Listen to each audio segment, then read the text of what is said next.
Hello and welcome to How to Automotive. In today's video, I'm going to do something I normally would not do, and that's venture off to Harbor Freight Tools. So I have, over the years, have not been the biggest fan of Harbor Freight Tools, but I am in need for some more storage for my shop. My shop is in a complete disarray and mess, and I need to add some storage to it. And one of the cheapest ways to do that is at Harbor Freight Tools. So I'm going to take advantage of the Harbor Freight Black Friday Christmas sales and jump over there and pick up a cart, a U.S. General cart. I've been eyeballing. I've seen them in person. They look pretty cool. They look like halfway decent quality. My cornwall toolbox back here, or cart back here, it's at least as good a quality as that cart right there. And I paid $1,200 for it. On Black Friday sales, they got it down to 180 bucks. So I'm gonna go pick one up. And while I'm down there, I'm gonna look for some stuff to organize my shop and see what they got. The toolbox is packed to capacity. Like, I cannot fit any more in this toolbox. It's just full. So I got stuff on the walls over here. I got cases over here. I got tools over here. Underneath this bench here is all tools. The cart's full of tools. And then also outside, this is all the house stuff, like nuts, bolts, fasteners, and all this stuff. All this stuff needs to be organized. I can't stand it anymore, so I need to get this organized. So Harbor Freight here, and this is the 5-drawer U.S. General cart that I was talking about. This is their mechanics cart, and normally it's $279. But on the Black Friday sale, they got it as low as $180. So for 180 bucks, you cannot beat this cart right here. So I'm gonna pick this up. So we just got back from Harbor Freight, and we picked up two things. We picked up the parts rack and the service cart. Take those up out of the boxes and assemble them now. So come with me, and I'll compare it side by side next to the cornwall cart here, and you can see the quality difference, and you can also see that the size difference, you know, for the price. So I paid almost $1,200 for that, brand new, you know, multiple years ago. This right here is a rack, parts rack bin that I'm used for bolts and hardware and stuff like that. We'll get that put together, and hopefully we can get this mess all cleaned up, or at least somewhat organized. This parts rack assembly is going to be used for my household stuff to get organized. So I got the parts bin unboxed here and getting ready to assemble it. I didn't do any reviews on this, didn't look at it, look for reviews or anything to see if this was a good quality product or not. This is the first time I'm seeing it. They did not have a store display. The parts bin holders are a little on the cheap side, a little flimsy, but we're gonna see how it all works out for us.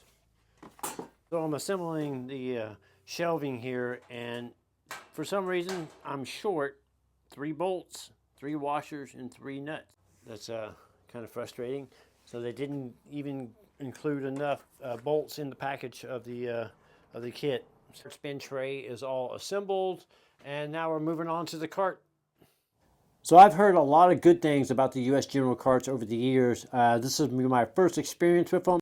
I will say, if you have a helper to help you assemble it, it would be much easier to deal with. I'm doing this all by myself, so I had a few challenges. We got the U.S. General cart unboxed and out of the box.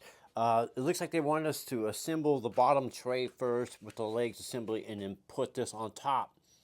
I'm by myself. This is going to be a little hard. So what I'm going to do is I'm going to assemble this section here, and then all I'll do is flip it over on its back, and then I'll put it from the sides. I'll put the legs and bottom half of the cart on. So you'll see how I'll do that. I'll show you this right now. So I'm checking out the casters on the Harbor Freight cart here, and it's pretty cool. The steerable wheels have Zerk fittings on them, so you're able to service them and, you know, keep the bearings nice and lubricated. So that's a pretty cool feature, especially considering the price of this. The overall assembly of the cart went pretty smoothly. It wasn't too hard. It took me about 35-40 minutes in total to put the whole cart together. All right, since I'm working alone, what I'm going to do is I'm going to flip the main tool cabinet kind of over on its back like this. See if I can open the lid so I can get to all the fasteners, which I can. Now what I'm going to do is flip the bottom portion of the cart. I'm going to flip it over like so, and then we'll be able to, with this loose, we'll be able to slide it onto the portion of the toolbox here. Might have to maneuver it around a little bit here. And we're going to slide it into position, and then we'll assemble all this, and then we'll flip it upright. Assembling it this way worked out okay, but if you had a helper, it would be much better. All right, so we got the U.S. General cart assembled, and we got it next to the Cornwell cart here. Overall, the quality is pretty darn good for the price of it. So it looks like the Cornwell toolbox here is a 12 gauge thickness steel, and this is 14 gauge thickness steel. It's a little bit thinner than the Cornwell, but for the price and how solid it actually feels when it's all assembled, it's pretty amazing. A couple features on the U.S. General box is you have to pull this little tab to the left, releases catches on the side. So once you got it closed, if you don't pull that to the left, it won't open. So you have to pull the catch to the left and then open your drawers. The box features the drawer liners. One of the features I like about this the most is when you close the lid, it pushes these tabs down, and that locks these drawers.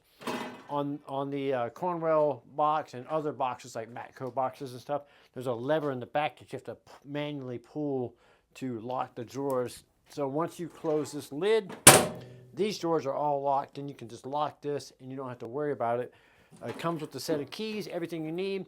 On the back here is a port that you can take off, that you can run power cords through if you want to.